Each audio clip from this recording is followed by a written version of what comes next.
let's talk about DNA test. I specifically am going to be talking about MyHeritage because that's where I took my test from. I'm pleased with the results. I'm happy about it. Would I recommend it? You have to do whatever's right in your heart. But if you're asking me, I say, yeah, I took mine. I liked it. It was the cheapest. And maybe it doesn't come with all the fancy frills like the medical predictions and all that. So some of those, but for me, I was happy with the results. It's all I really wanted and needed. So I went with MyHeritage. I've been making these videos for well over a year, talking about race and ethnicity, and it all really spawned from me sharing my DNA test results. That's when I realized, hey, I'm onto something. This channel, that's what this channel is going to be about. So as I've learned so much from the comment section. People like you leaving comments, I learn. And that's why most of my videos are actually have a question mark in them, because I'm not here to teach, I'm here to learn.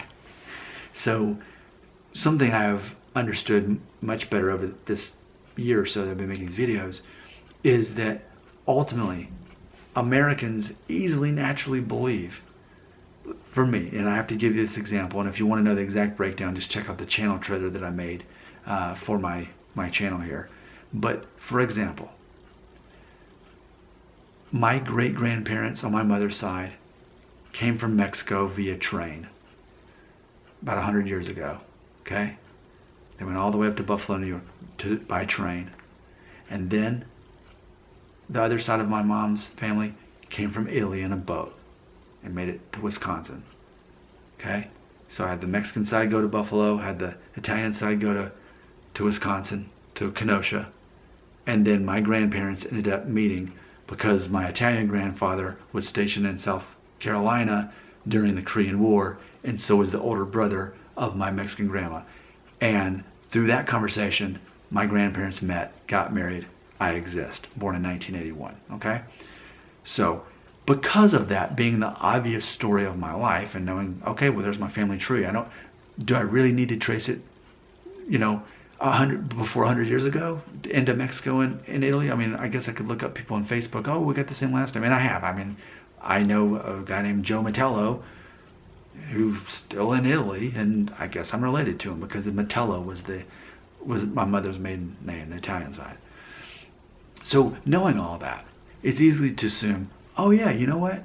If I take a DNA test, what I can expect is it's going to say that I'm 25% Italian. Now, it may not be close, but if I get 20% or 18%, that'll make sense. And I've always heard that there's a little bit of other stuff mixed in there like Greek and Jewish. I wouldn't be surprised. It's always been said that that's the case, so it probably is. So I won't be exactly 25% Italian. But see, even in that way of thinking, what was I doing? I was assigning anything, I was only assigning Italian DNA strictly to mean that those people were only from Italy for thousands of years, and then only when they directly intermarried into a Greek family or a Jewish family, whatever, did they ever cross the line, did the DNA mix. See, that's what I always just assumed and believed about how it actually worked. But then I got the DNA test results back and it showed I was 0% Italian. 0% Italian. So then of course we had my mom take her test.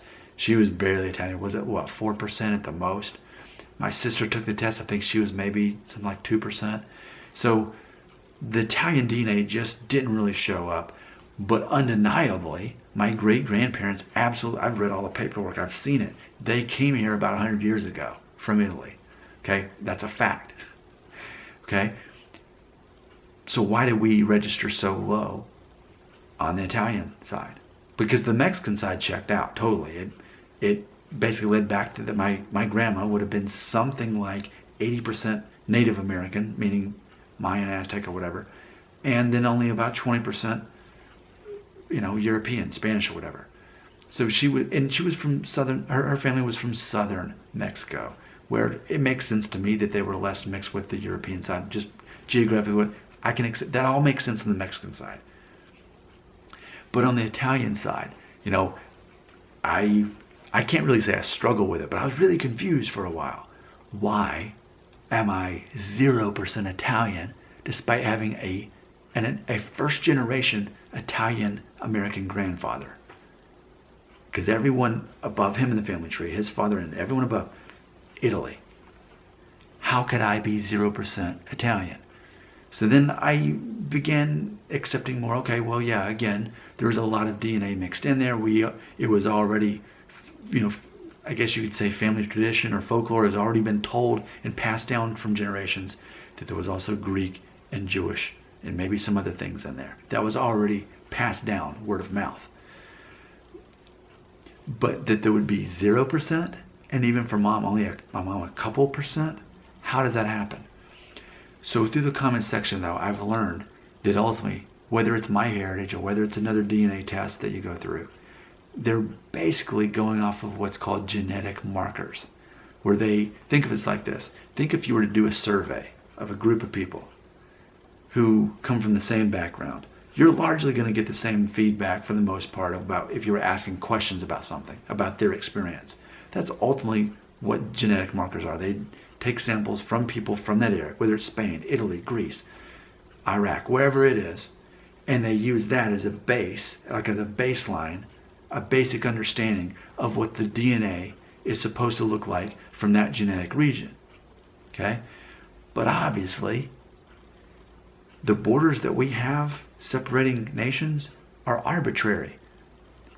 Some of them have been around for a long time, some only a couple hundred years, but they're invisible lines that we made up when we got our borders for our countries. So we can't honestly believe that because my great-grandparents came from Italy, that most of their DNA is going to be, or even any of it, because there's been so much mixing going on in Southern Europe. It helps me to better understand that ultimately, in theory, my Italian grandparents, and according to my mom's DNA test, it shows that she's 15.2% Sephardic Jewish, like Spanish Jewish, and then like 13% West Asian. But when you Google that, it leads back to Iran, Iraq, and Turkey is what it goes back to. So Middle Eastern and Jewish really more than anything, and barely any Italian. There was a little bit of Greek that showed up on my mom's test. So ultimately, what happened was the genetic markers for MyHeritage from southern Italy, where was it Cesena? That would be the part of Italy that they came from. That specific part of Italy, the genetic markers for there resembled more of Iran and Iraq and Turkey and the Spanish Jewish DNA more so than they did Italy themselves. Now, does that mean that in theory one of my great-grandparents from Italy was actually a Sephardic Jew and that the other was basically from Iran or Iraq or Turkey? The numbers in theory do reflect that story. And that very well could be true, and I'd have no trouble believing it. I'd have no trouble believing that even though they were Catholic when they got here, that someone converted from Judaism to Christianity, maybe because they had to at some point in history. And for whatever reason, someone converted from Islam to Christianity, and then they ended up marrying Catholic.